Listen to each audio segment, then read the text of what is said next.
Diqqətli oynanıldı. Yəni birinci gol vurandan sonra oyun da açıldı. Ondan sonra ikinci, üçüncü golumuzu vura bildik. Çox şadıq ki, finala çıxdıq və hədəfimiz tam bilir, yəni final vurmaqdır. Çox sevmişik. Yəni bayaq verdiyim sual motivasiya ilə bağlı ki, necə Səvadı yox. Bizim işimizdir.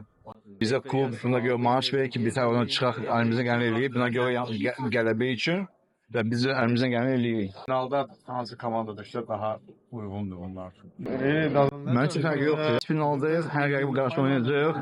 Sabah da Neftçidə hər ikisi güclü komandadır. Hər ikisinə qarşı oynamaq yəni sevinirik. Ona görə də mənim üçün fərqi yoxdur.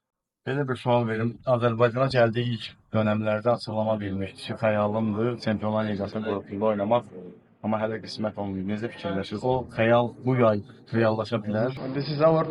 Hər bir futbolçunun məqsədi mən çox istəyirəm Çempionlar Liqasının qrup mərhələsinə düşüm. Keçən sezon qapını biraz açdıq, tam aça bilmədik, təəssüflər olsun. Və məgər bu səhvlərdən biz öyrənəcəyik və inşallah hazırlıq yaxşı keçəcək və hər bir futbolçu necə mən də çox istəyirəm ki, Çempionlar Liqasının qrupuna düşüm və əlimizdən gələni eləyəcəyik.